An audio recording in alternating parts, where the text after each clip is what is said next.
Welcome to this week's episode of Freight 360. Nate is not going to be joining us. He is actually at the TIA Policy Forum on Capitol Hill, hopefully meeting with some FMCSA folks in Congress about what we're going to jump into immediately. Apparently, most of the FMCSA data feeds just vanished yesterday with no guidance, no explanation, no reason, and the industry was left to just try to figure things out without any information that we're supposed to be able to use to verify carriers, verify safety, verify registrations, verify contact information.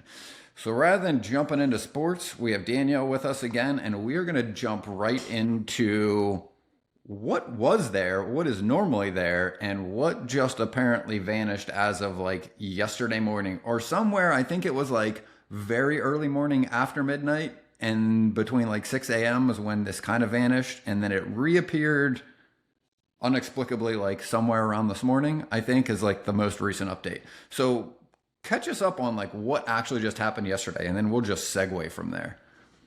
Yeah. Well, first, thanks for having me back. I'm excited to be here.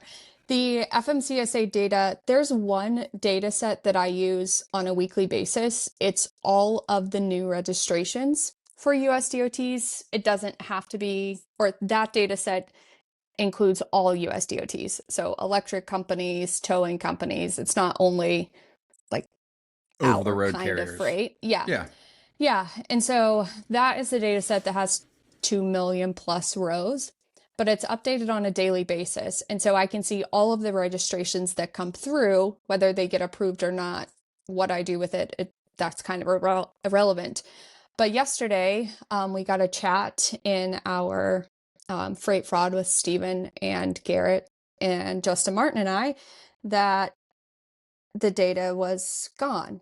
And so I went to the link where that data set is supposed to be, and it was the 404 page. Literally tumbleweeds. Like it literally said that It did. on the 404 page, right? It did. Like, And so I don't know, it was something overnight because that's when the data is refreshed overnight.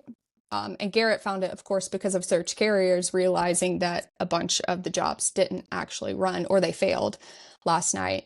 And then it came back online sometime this morning because the jobs didn't run last night. So I don't know what happened. It was gone. I know that. yeah, just vanished. Nobody had any idea. And again, what I want you to explain for everybody is what is in here. And again, let's go like, as Nate would say, like Barney style 101 level. Like, Mhm. why is this information important? Why is it important that it is updated daily? And what does the industry do with it? Like, just break it down for anybody out there that isn't familiar exactly with what categories are in there, what that tells the industry, and how we use that to make Yeah. decisions on who is doing what.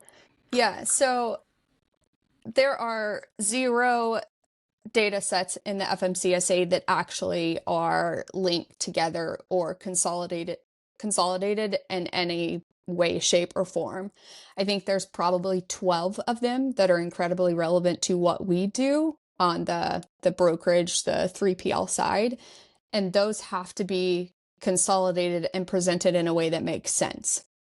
None of us really see that because we're using the carrier vetting tools like RMIS, SaferWatch Highway, search carriers, and others. And so they're the ones consolidating all of that data and making sense of it for us. Yep. Every every piece of carrier vetting is built on top of the FMCSA databases. So that's my issue in and of itself, is because everything that we're doing is a reaction to those however many data sets. 12 may not be an accurate number, but it's somewhere in the 10 to 12 area. Everything that we do as far as carrier vetting depends on those data sets, depends on the FMCSA. We can't do anything without that data. And so not having an up-to-date set, or even a set that is completely missing, the data set that I look at includes the primary officer or the contact, the physical address, the mailing address. Of course, there's a US DOT number in there, the email address, and that's the one that just went missing. Okay, so for everyone out there, I want to reiterate to what you just said, right? Is that The FMCSA does not present or is viewable like, I would say, actionable information from what is there. It is like raw data. And what raw data means is just like literally lines. If you just think of a giant spreadsheet with Yep. individual lines that have columns, and then it just spits out all of these things. It's like, hey, this is all the information we have. Then what we do in the industry, almost every broker pays for a service that takes or ingests all of those raw numbers in spreadsheets and then turns it into a category that we can use to make a decision as to whether or not we want to work with a carrier, or more importantly, whether that carrier is still the carrier we might have hired last week, right? So like, I think a really easy one to start with is just like the MCS 150s and what that means, right? Because I'm going to set a little bit of the stage for you to dig into some of these, but for anyone out there, like, one of the biggest ways that carriers are being defrauded, because it's not just carriers defrauding brokers or shippers. Like, these are criminals that are impersonating legitimate trucking companies, then stealing load information, then using that to either steal the load themselves with one of their trucks, or to then take that information and then secondly impersonate a freight broker, book a legitimate carrier, send them to a warehouse they manage, and then steal the freight, and of which nobody is aware of until it's gone.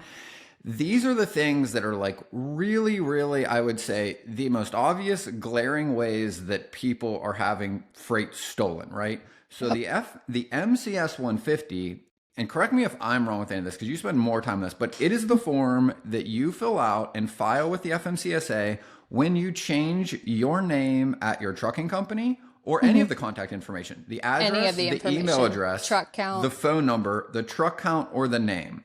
Yep. So one of the big phishing scams that has been around is like criminals will send an email that is a fake email that pretends to be the FMCSA, and a trucking company owner or employee clicks it and logs into what they think is the FMCSA. They steal their login info, go back to the FMCSA, and then update that trucking company with their email address. Yep. And then I might have worked with that carrier last week. I might have worked with them every week all year with no issue. And if I don't know that happened, I think I am still emailing the same trucking company or calling, and all of a sudden that email is now going to a criminal because nobody can see that that was changed, right? Yep. So I want you to go through maybe just like kind of that one and some of the other really critical ones that we rely on that are huge vulnerabilities for theft and fraud in the industry. Yeah. So the MCS 150, if anything, if you're changing anything on your USDOT record, just like you said, name, contact information, address, phone number, truck count, driver count, what have you, all of that goes through the MCS 150. That is also the every 2-year update that a trucking company has to do.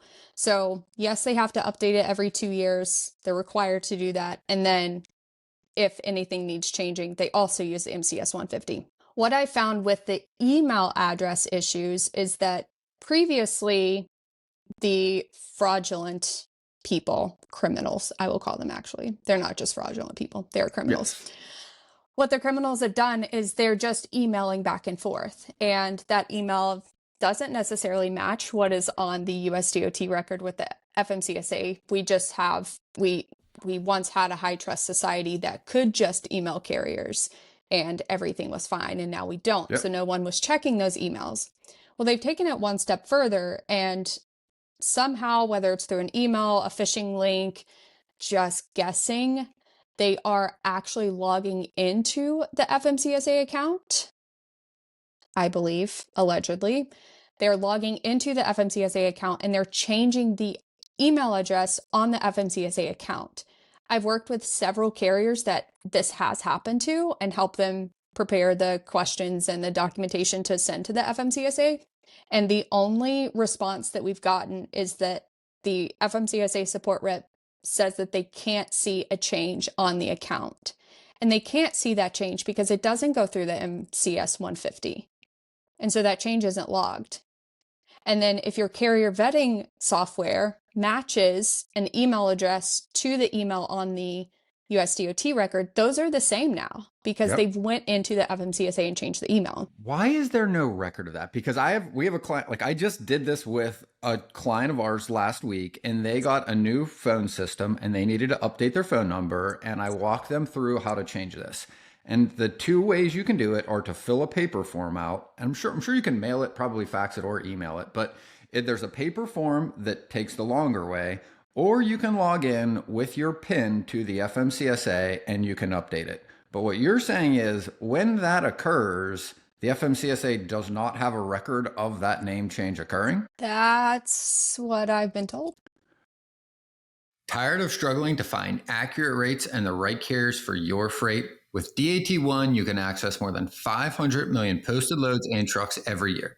That's 3 times more capacity than any other load board. Plus, their integrated freight management system makes it easy to cover loads 24/7. They have the most trusted network of carriers, brokers, and shippers in the country. You'll get real-time rates on every lane so you know exactly how much a shipment will cost before you commit to it. Plus, you get instant access to top bids from qualified carriers around the country. Get 10% off your first year of DAT1 when you visit the link in the show notes.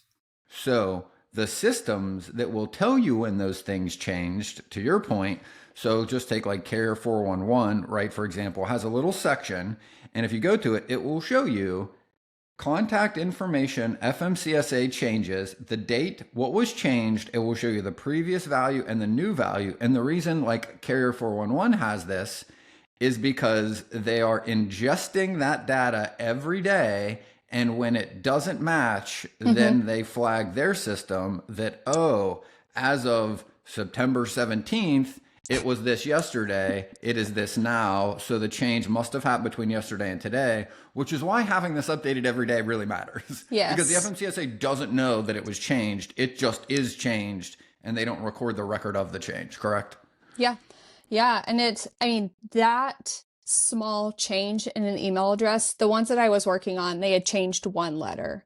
So it was like ABC trucks .com, and they had Most of them changed will make it it and just plural, dropped right? the S. Yeah, it'll be like plural, or they'll make it singular, like Yep, and they'll just drop one letter. abctrucks.com, that'll now be abctruck.com. And like, if you're not really paying attention, like you just don't notice that. Like Yeah. to the naked eye, it is almost impossible to see.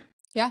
And it can be devastating for a small carrier. I mean, if that load is actually booked through their USDOT and then the claim is filed against their insurance, thousands and thousands of dollars.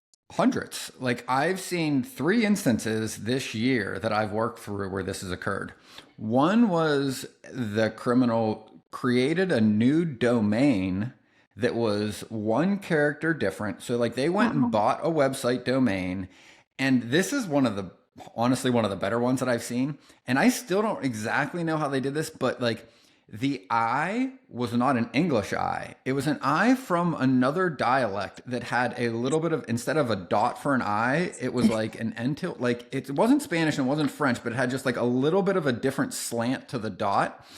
And this happened. It was a client of ours reached out. This load was stolen. And when I looked at the domain, I'm like, this looks like the domain in Highway and in 411 and Safer. I'm like, that's strange. How I found it was I copy and pasted after the @ sign for the domain and searched for the website, and it came up as an unhosted site. And I'm like, wait a minute. I know that because it was a large trucking company. They had like 300-400 trucks. I'm like, I know they have a website. So I looked again, and then I Googled that, and I found the legitimate one and looked at them next to each other. And I'm like, oh my Lord. I'm like, it is this little dot above the I that they changed. And then they change it, to your point, in the FMCSA. So every system linked to the FMCSA goes, this email's good. So they tendered the load the way everyone has. All the systems said it was good.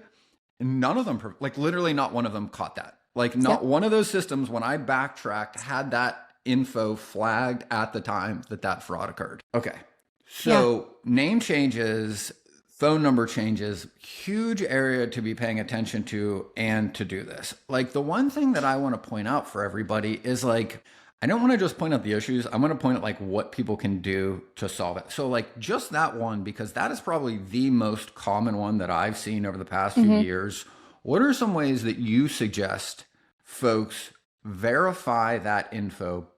And this is really important before you send the rate con and the delivery address and the pickup number. I think that we have moved too much to be automated too quickly. I agree, We 100%. have automated. If you export, and I would love to send an example file to anyone that wants it, please let me know. If you export this data from the FMCSA in a CSV file and you just doom scroll, which is what I did for months, you will realize that everything that we do past this point is built on a broken foundation. That in itself is frightening. I can't do anything without this data being real, being verified, being confirmed by someone, and it's not. Looking at the carrier, and I'm saying that we've automated based on what we get from the FMCSA and the USDOT records.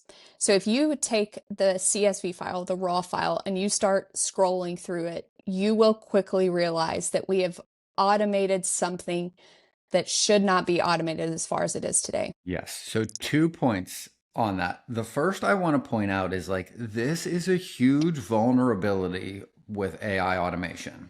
Because if your underlying data set is not both two things, secure, consistent, three, and accurate, then the automation makes more mistakes because it is going to do things without human intelligence to look to see if it is correct.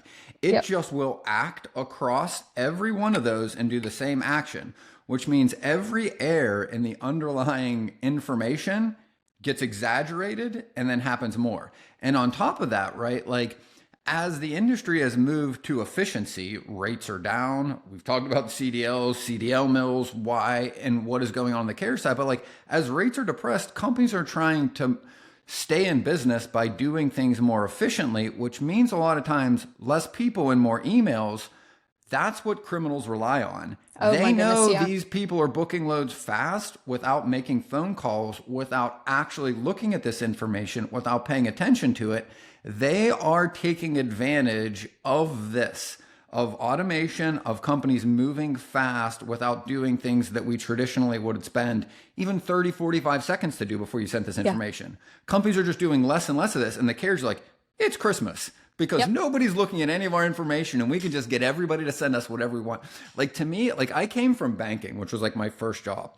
So like know your customers, all of the regulations around your bank accounts, your social security numbers, your business accounts, tax ID numbers, all are verified back to one, centralized data sets of social security numbers, names, address and things, physical IDs.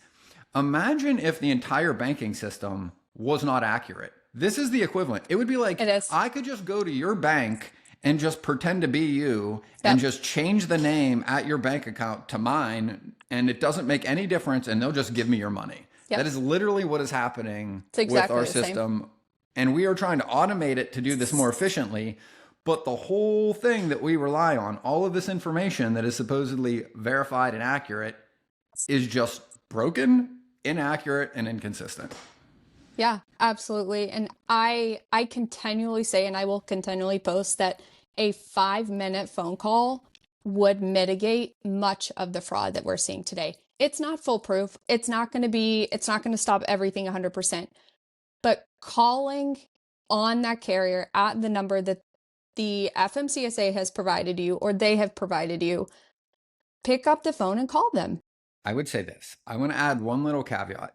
I've probably been involved or helped with at least 15 to 25 of these stolen load situations in the past probably year and a half, right? Either clients, colleagues, somebody, whether it's through work with Genlogs, with you guys, or somebody goes, hey, can you help with this? Every single one of them, I have been able to determine they were fraud inside of 45 seconds by doing what you just said, with one little caveat is like, I go to the FMCSA name changes in the sites that we pay for, the verified ones, because they can interpret this data, give it to me usably.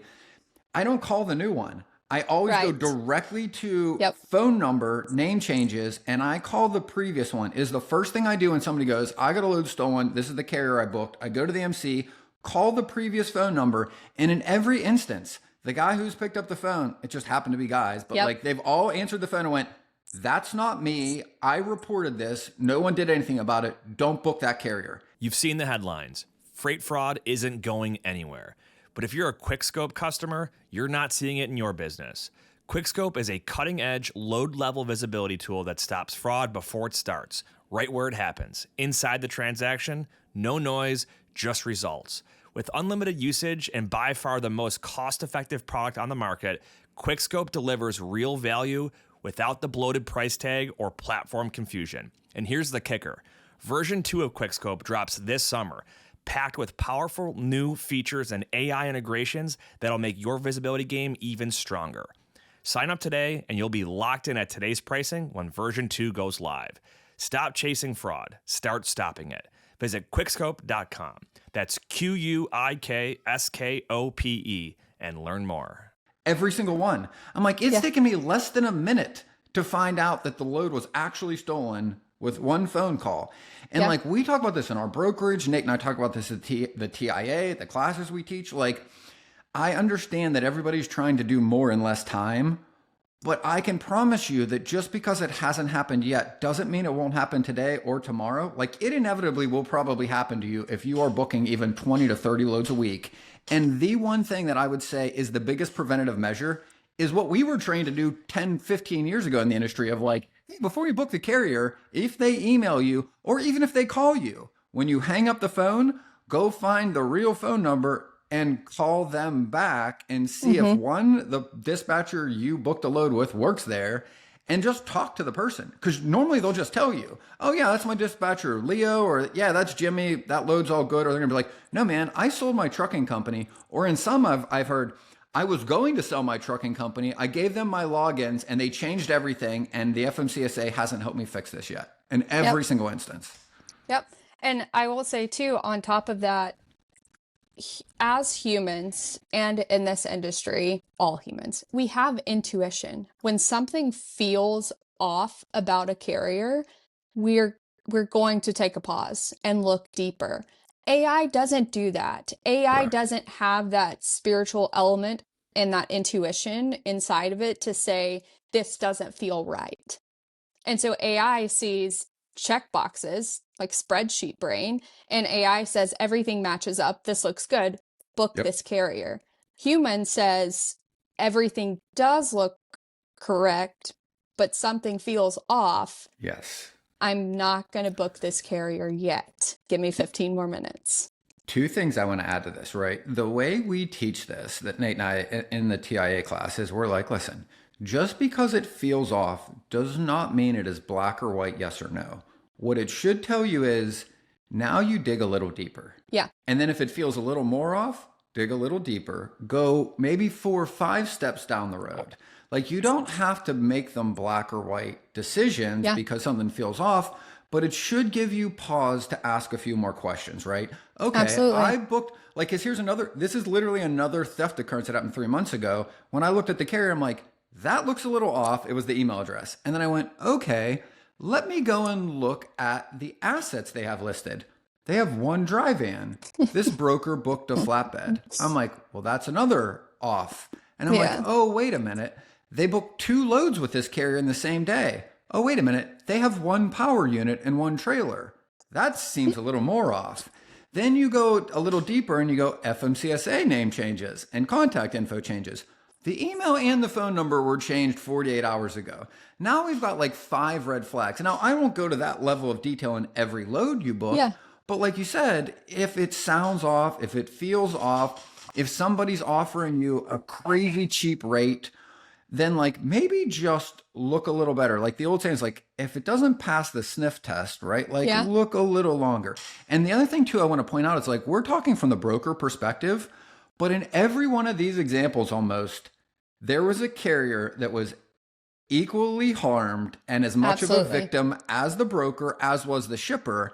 And if there's one thing that I would say, in every instance where I've seen a carrier harmed, where they've reached out to help, that one phone call would have done the exact same thing for the carrier. Meaning, like, if you book a load with a broker that you don't know, that just posted a load and it's a load you want, and especially if it pays above market, you're expecting $2,000 on the load and a broker gives you a load, no question asked, for $3,500. At least go and call, or go to the FMCSA, at least at the very bare minimum is free, and call the phone number listed for the brokerage and say, hey, I booked this load with this broker with this email address and this load number. I just want to verify this before we go and pick up the load. That 30 to 45 second phone call would prevent 99% of these situations for both the carrier and the broker. Absolutely. Absolutely. And I don't know, I mean, there's talk all over the internet and social media about the younger generations and their hesitancy or resistance to making a phone call. Yes. I mean, we have so much technology that doesn't, I mean, it takes out the need for making a phone call. So I get it in a sense. I think there are a lot of things on the brokerage and the carrier side where AI is incredibly useful and it's phenomenal. I know at Revenova we have like load building and sending out notifications if something happens that's not supposed to happen. I think load building is one of the best uses for AI or tracking updates. I would much Agreed. rather put my time and effort into bettering something on that end than on the load tender. It scares me when I And see a it product should. that is fully automated and load tendering. Well, here's a few things, right? The few things to that point, right, is there is a lot more in the news recently, articles, lectures, whatever, wherever you're looking, wherever you get your information, people are talking about the fact that many of the companies that jumped in AI both feet first and just said automate everything are having two things of feedback. One, we did not get the return on the investment we thought we would. And secondly, it was a lot harder and it actually created more work and more expenses. So not only did it not make us money, it didn't even save us money, it cost us money and took more time. And like the big takeaway is like, just because AI can do something doesn't mean it should. And you really should think about your processes before you implement it within my goodness, any yeah. company and where you implement it, because it can save a ton of money in invoicing procedures, Yes. in reading PDFs, in load building. But even in load building, and we have that fully automated, we still have a human being overlooking them because it will still make errors. And one of the biggest reasons it still makes errors is I have not seen any system, not any TMS, not any tracking system, not any carrier vetting system, and not any factoring system that has 100% accurate data sets underneath it that are consistent and accurate at 100%. Two, that their APIs communicate at 100% with 100% accuracy because the underlying data set isn't correct. And how they communicate, they were designed to provide value to a human being that can make decisions and, to your point, has Yes. intuition and experience to go, that doesn't look right. Let me look Yep. deeper. Like even the best ones out there, when we've automated, I'm like, it will blow up this issue so much that you can't see it, and or you can't miss it. And like I'll give you the one that's like, I automated a tracking AI to see if it could call drivers if they were late, to just basically say, hey, is there anything wrong? Do you need to speak to somebody? And it would put a person on the phone, or to just say, hey, like if you're having an issue, just let us know. We didn't want to take up too much time. Or maybe just send a text like, hey, it looks like you're running behind. If you need to let us know about an issue, either text us or call us, right? But what I did was, instead of connecting it to like driver phone numbers first, I connected it to my phone. And I was on, I want to see how this will work and if it picks up the right ones or the wrong ones.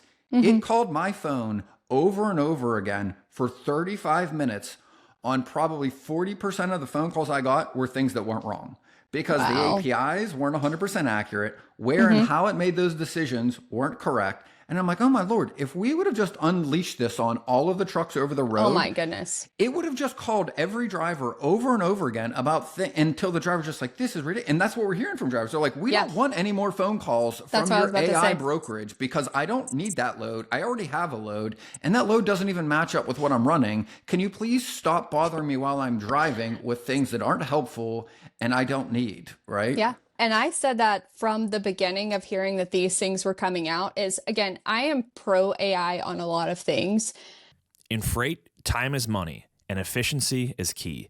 That's where Levity comes in. Imagine automating your email operations to do more with less effort.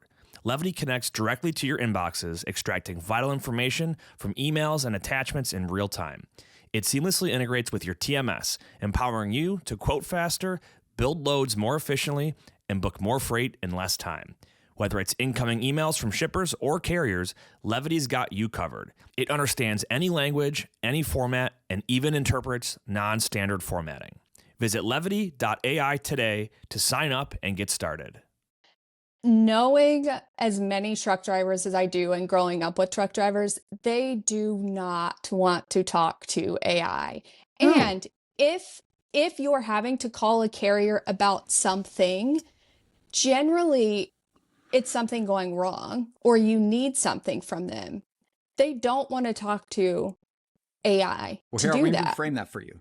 Anybody that has called about an issue they have with any company, when you get an automated system, how frustrating is that? If you're calling your electric company and it goes, hey, tell me what's wrong, I can help you with this. And you press the prompts 15 times, nobody picks up the phone. Over and over and yeah. over.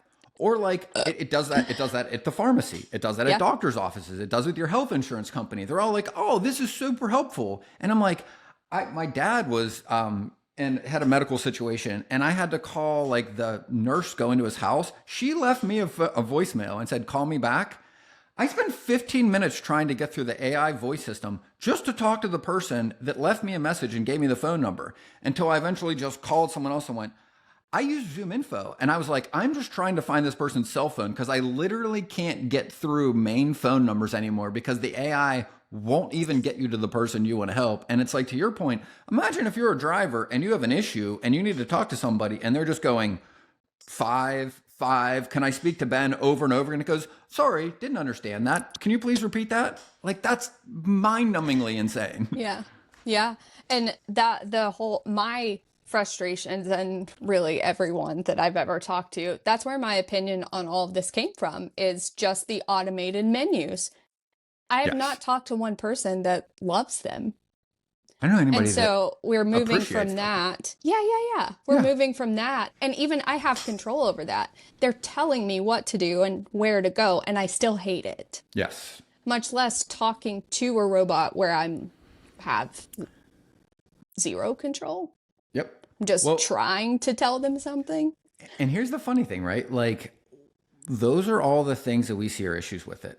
I'm going to point out a very useful use case for these where I've read that they've worked. I don't work in this side of the industry, but like doctors' offices that have to call insurance companies to just tell them information so that they have it on record and back and forth.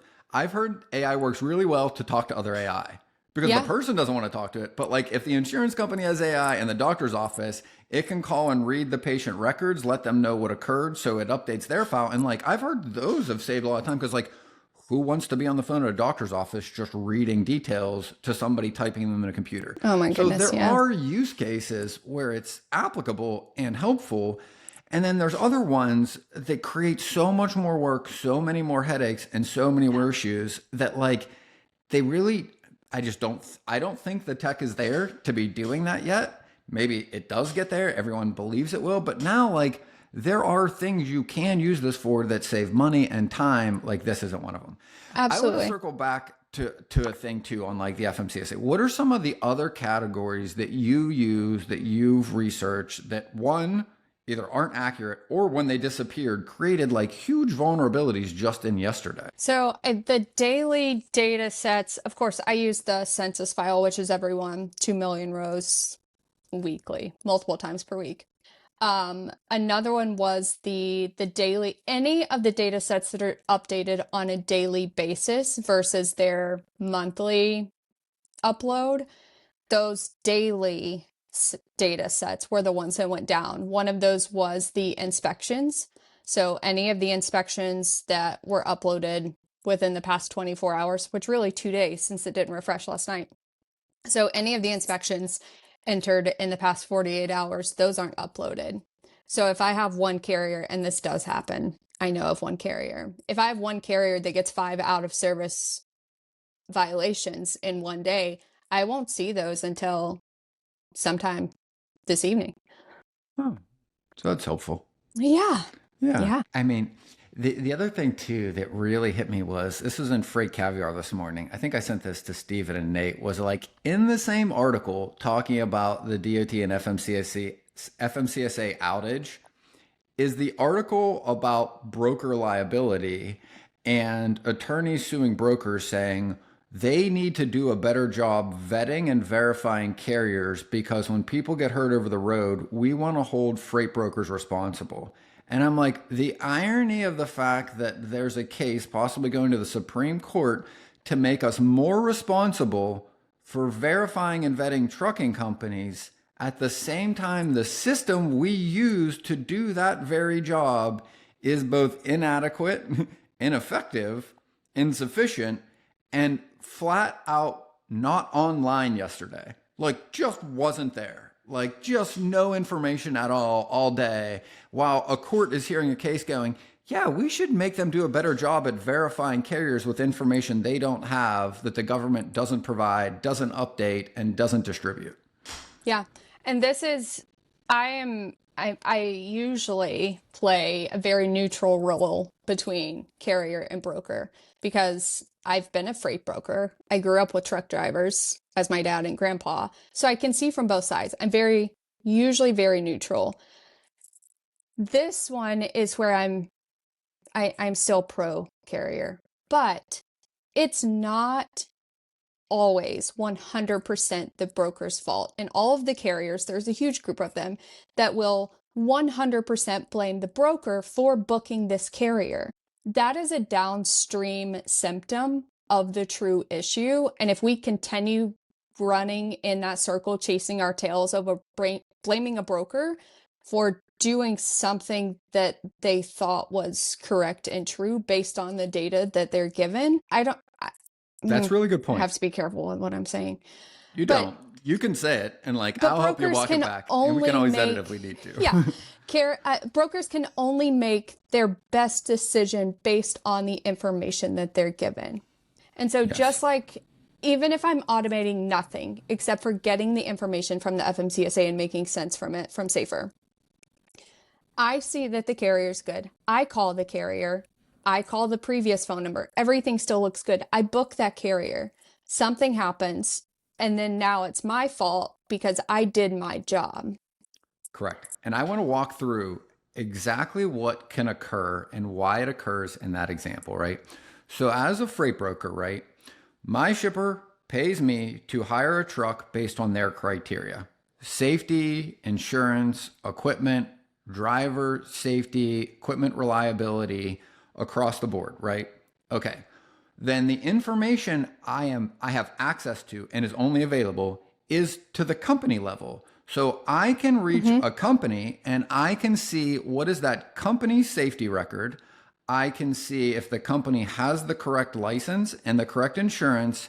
And then I can call the driver and ask for his VIN and then hopefully get as close as I can to that driver's safety, equipment, reliability, or out of service, which you can't see. You can see at the company level, but you cannot see the out of service records for that specific driver, power unit, or trailer.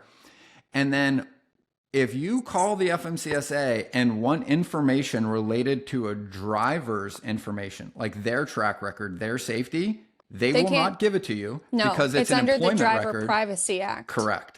So like the information for us to actually verify driver level safety, equipment, and reliability, we're not even legally allowed to access. Correct. Cannot get, is not provided. Then if a company makes a decision to hire somebody shady with 2 weeks of training out of a CDL mill who has no over the road experience, but the rest of that company's drivers were good. That guy happens to move my load, an accident happens, and then I'm held liable for a decision the company made that I can't see, can't verify, can't get information on, but yet I'm held accountable to it. And like, to me, that's like the equivalent of like, hey, I hire a company to cut my lawn and they've been great all year, but like last week they hired a bunch of people they shouldn't that had criminal records for crazy crimes.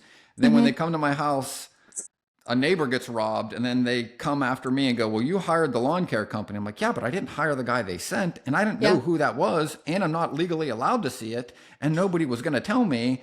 And like, there's no visibility into it's not just a freight broker. Get rid of freight brokers altogether. A shipper hiring a trucking company cannot do that.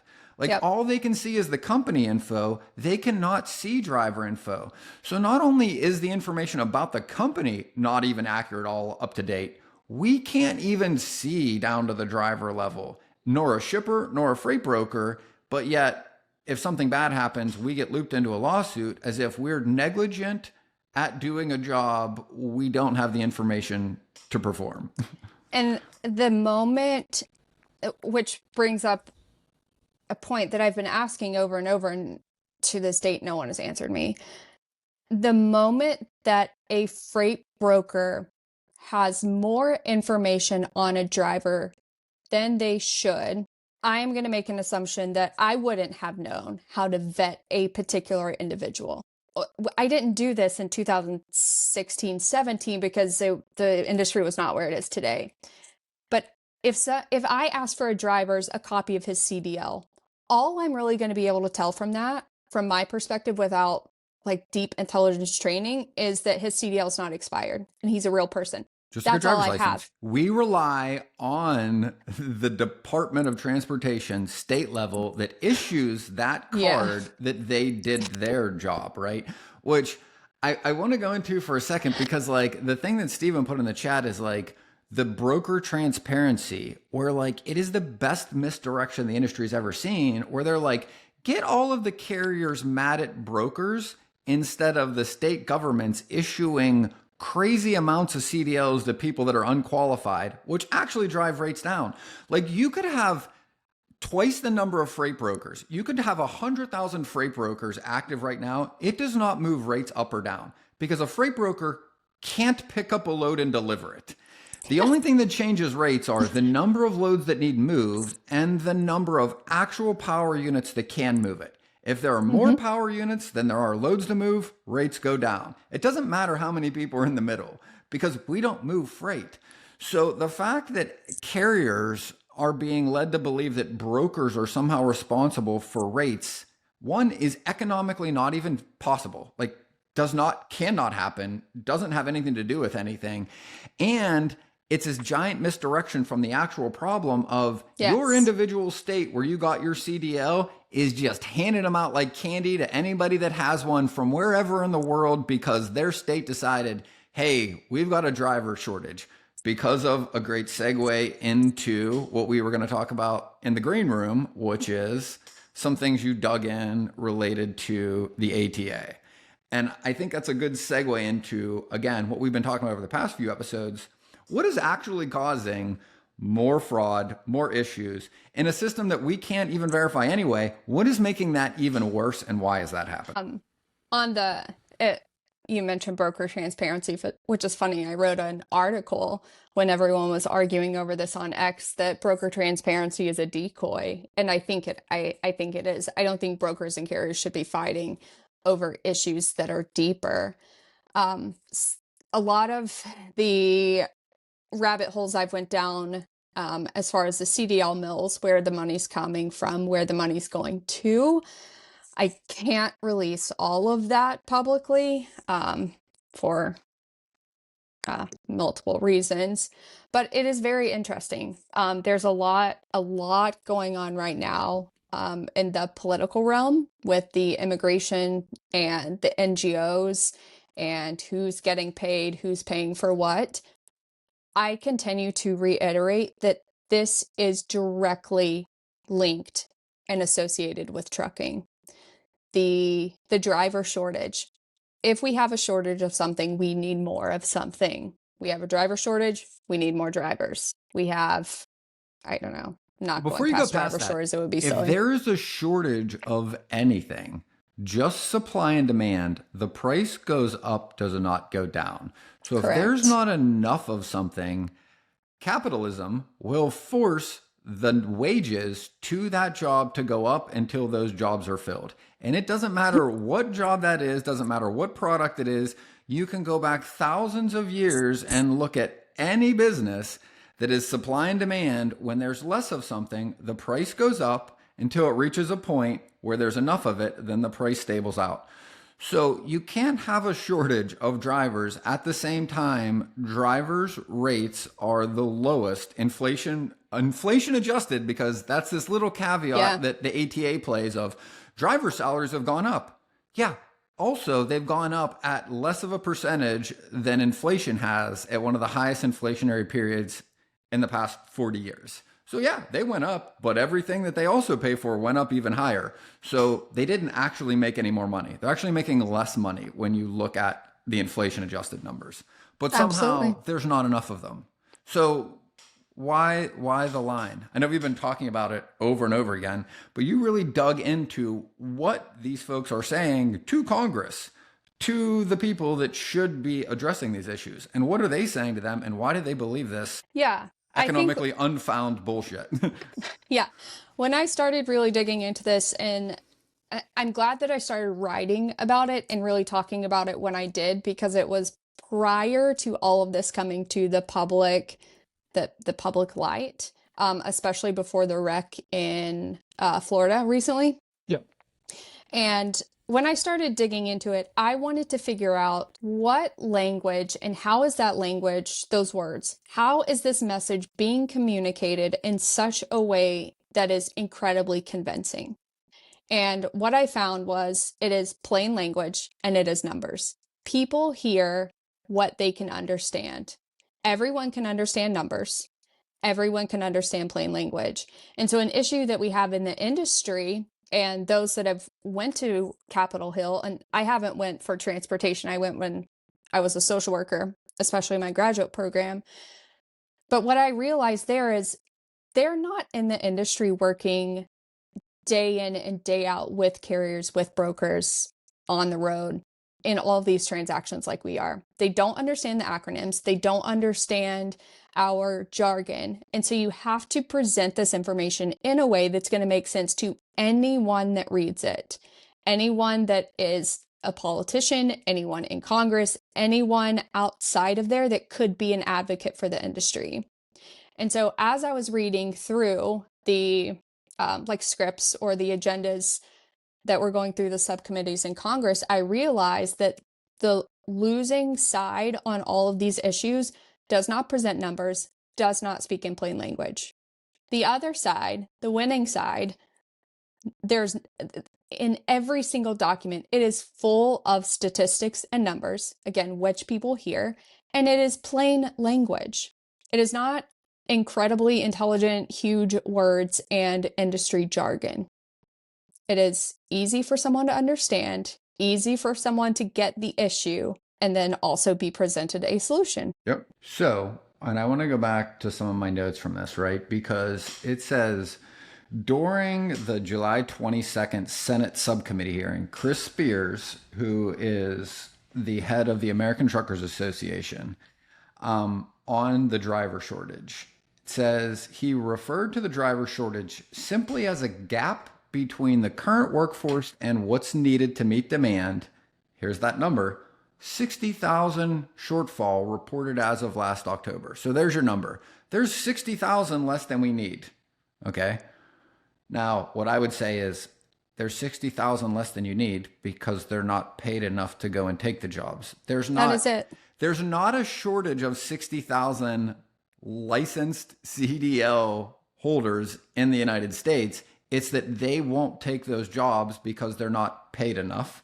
Then he said framed the shortage in general terms, pointing out that if it didn't exist, driver pay wouldn't have increased by 19% during a freight downturn, but did not attribute the shortage to any particular subsector, right? Now, meanwhile, Sean O'Brien of the Teamsters identified and a pronounced contrast and said, yes, because turnover rates are 90% in truckload versus 10 to 15% in, LTL. So he's like, yeah, there's not a shortage of them. It's just that they're turning them over because nobody stays in the job longer than a year because they're not getting paid well. So Correct. like Sean O'Brien's comment clarifies the fact that the shortage of 60,000 isn't that there aren't 60,000 licensed CDL drivers that would take the job. Yeah. It's that the companies don't pay them enough so that they can earn a living and they don't stay more than a year. So the fact that it's just like this, lying by omission. Yeah, we have a shortage of 60,000 that these companies need to hire. Well, there's plenty of them out there. You just don't want to pay them enough to take the job, right? That's not, we need more CDLs to fix it. You actually need less CDLs so that the companies would be forced to pay enough to keep these folks that are trained to stay on the job. Yeah. I think we have, unfortunately, trucking in America has went from an incredibly respected professional position and a career. My grandfather drove his entire life. That's all he did. He was only a truck driver. But it has went from that type of respected and professional career into something that is low paying and tree level type work. Anyone can go get a CDL at this point. Anyone can get on the road. They've lowered the bar so much based on this false narrative that they've flooded the entire industry with untrained, in a lot of cases, not responsible folks that they've just put behind the wheel, which is diluted the ability for trained, respected professionals to earn a real living doing the thing that they've been doing for, in some cases, like Gord, 28 years, right? Yeah.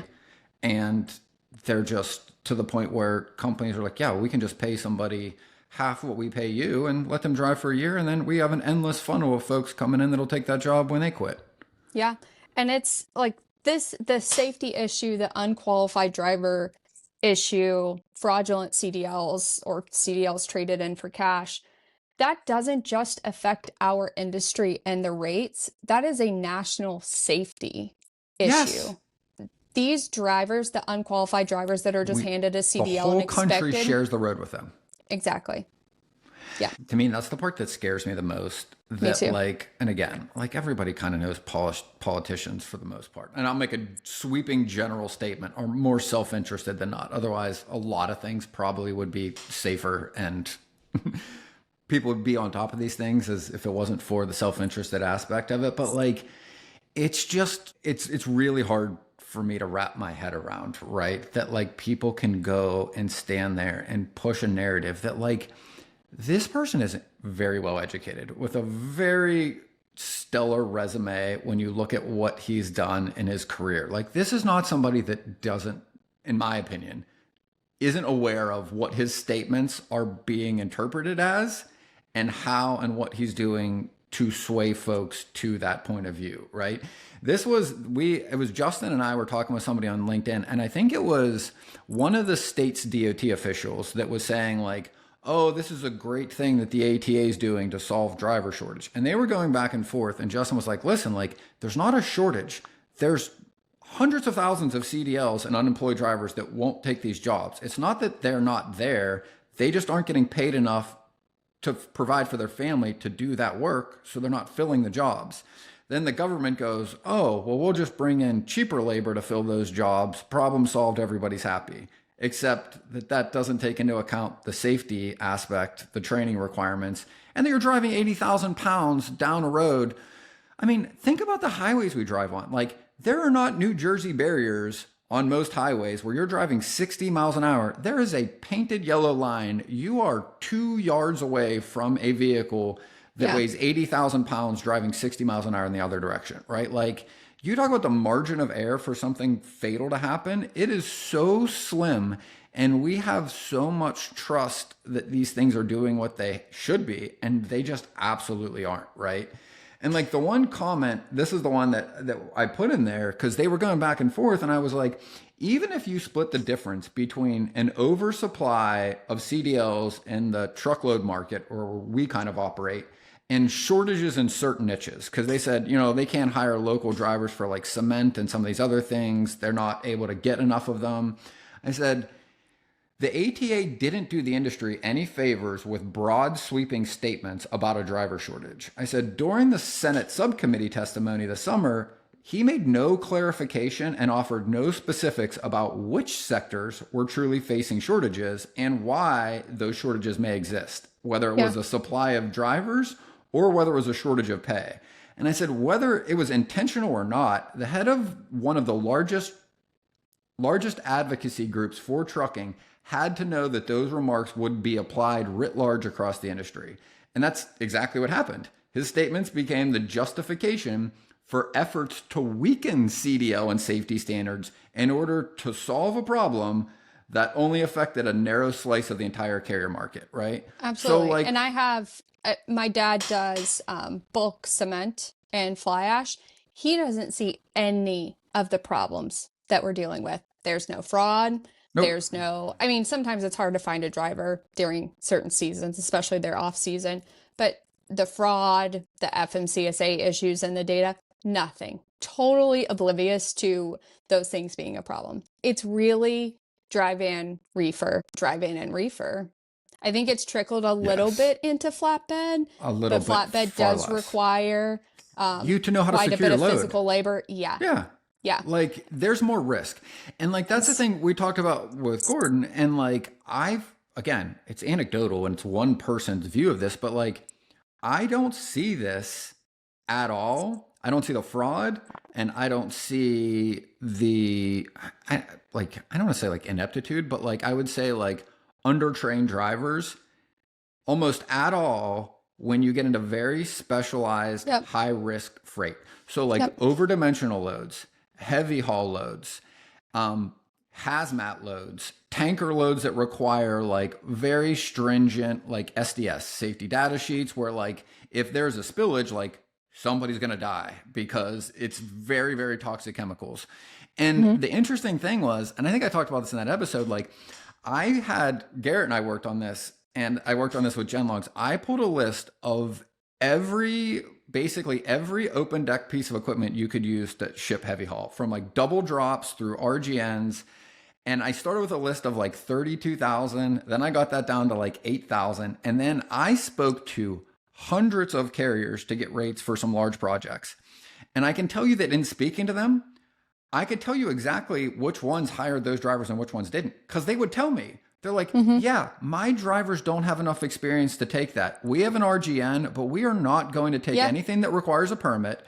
We're not going to take anything over height, and we're not going to take anything overweight, because like my drivers just aren't confident running those types of loads. Yeah. And like they're honest. And I'm like, my list that was enormous ended up being like a couple dozen carriers where they're like, yeah, we'll do this all day long.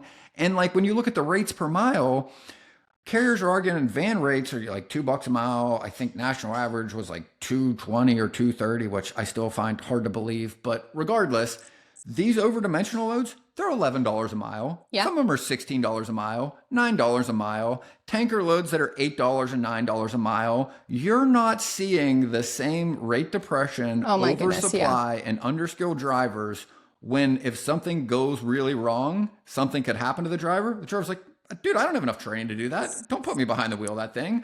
I'll yank a van down the road that someone else loads that I don't got to pay attention to. But like, hey, if you're going to put me on something where I'm responsible, I'll take a pass on that one. Find me an easier load. Absolutely. And I think, thankfully, we do have those niche parts of our industry, those sectors, and we can see that that's not a new thing. That's how the entire industry at one time used to be. It Yes. was a very high trust industry. We had drivers that we didn't have to call every 15 minutes or track them from their cell phones or ELDs. My grandpa, I actually did like a podcast with him once, and I asked him how he would felt if I called him every 15 minutes, and he told me he would turn his phone off. He would have let me know when he got there. And I was like, I wish and I desire so much for an industry that is high trust again. And it wasn't even that long ago. I mean, like 2018, 2019, it still was pretty close to operating that way. I mean, we didn't really use tracking on any loads back then. Like, Oh no, I you think would use, maybe 20% of my loads got tracking. yeah, and it was only because the customers required Yep. it, and they wanted it because they needed a plan for when the guy arrived mostly, or just to be able to know what was going on in their supply chain for like overall visibility. It wasn't Yeah. a trust thing. It was more just the customer wanted to be able to time when their inventory was getting to where. Yep. Yep. And even then, like, we had requirements to like check all your drivers like at least once a day. But like most of my loads were carriers that like I'd run with, I knew, like they would call me when there was an issue. I rarely would worry about those things. And like it was back when like you could just call carriers and be like, yeah, you got a guy out there? Yeah, hey, like you had such less worry and energy to do the job back then because of the trust. And as that's eroded, the job's gotten riskier. There's more liability. There's more fraud. And to be honest, like I am always a huge advocate of taking personal responsibility even when other things change. But like you can only do so much when you need to rely on a centralized system of one, like just driver's licenses. Like if states are just handing them out, how are we supposed to know which guy was qualified when he got it and which one wasn't when they're just handing them out? There's no oversight. There was that news article where they were showing drivers going in with like a hole cut in their shirt and a microphone in their ear. Yeah. In Jacksonville. And they're just like, there's just such rampant fraud and ineptitude in state level DOTs handing out CDLs. And then you have state officials going out and saying, we're going to bring more people into the country to fix this driver shortage. And you're like, what kind of bizarro world are we living in that like that is the answer to this giant problem that just makes it even worse? Yeah. Yeah. It's kind of terrifying, to be honest. It is. It certainly is. Yeah. Since I started this and really digging into the issues, we can't, throughout the course of my time in the industry, the market, brokers, shippers, carriers, we've always been able to just like self-correct and fix things. This issue is so large and so rampant and so deeply funded. We're not going to be able to fix it by ourselves. I think that's pretty accurate. Like I've been working with quite a few companies that are coming up with some, I think, really good solutions that will help mitigate these problems and help reduce the risk and get us closer to it.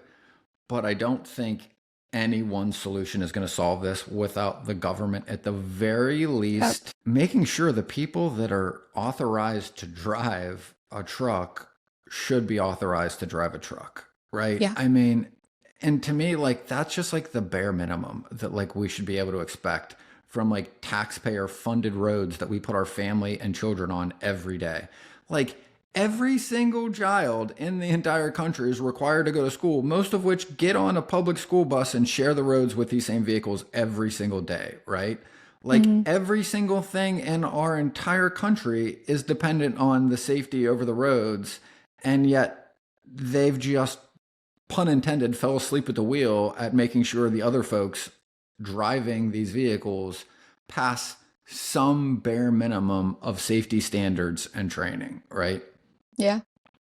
Yeah. The last thing too that I just was like, I think also, and we talked about this too over the past couple of episodes, but like, I think the ELDs, like there was that great article in Overdrive that made a lot of this worse. The accidents, the safety has gone down because now drivers are trying to rush and drive less safe. Oh my goodness. Yeah.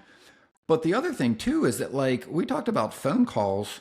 Well, since nobody's certifying any of the ELDs, like I genuinely don't even know that if that driver I talked to last week, if I get a phone call and that same phone number shows up, I don't know if that's that driver. Because it literally could be someone that hacked into the back of the ELD Yep. and just called me on behalf of that driver and asked me for information. So like Yep. even bare minimum of phone information Yeah. isn't even verifiable.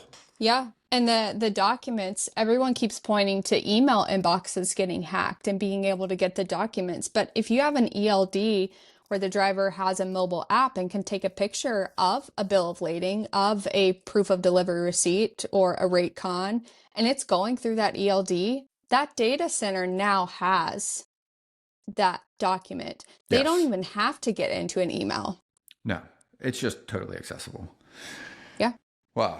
Well, appreciate you coming back on. I mean, I know it seems kind of like super depressing, but I do think it's super important. There is hope. That there is. And I think the more of us that talk about it and the more of us that bring up what's actually happening, Yeah. hopefully more of this information gets to people out there. Because honestly, like everyone out there, if you're a truck driver and you can't get a job or pay your bills, you should call your local congressman. You should send an Absolutely. email, because if they don't hear from us, they're not going to care and they're not going to do anything. I mean, Nate's at Absolutely. Capitol Hill this week trying to do some of these things. The more of us that are reaching out to local congressmen, sending emails, making phone calls, getting on Twitter, following folks like you, Steven, us out there, the more you can share this and get out the information that everyone, and you guys are doing so much work to uncover, the closer we're going to get to solving it. Because if they Absolutely. keep pretending like the problem's over here and no one's looking at it, there's no Yeah. chance it gets solved. Yeah. And we've done that for a very, very, very long time. Correct. Well, appreciate you having on. Any final thoughts before we wrap? I don't think I have any, actually. That was a lot. Glad Where do you we want got people it. to follow you at? Yeah. I am on all social media, LinkedIn, and the others. My handle is maybe Danielle with 3 E's at the end. And don't be afraid to talk about the issues in the industry. Just because it's something negative, something that happened to you, we've hidden it. We've brushed a lot of things under the rug for so long, and that's part of the reason why we are where we are today. Couldn't agree with you more. And whether you believe you can or believe you can't, you're right.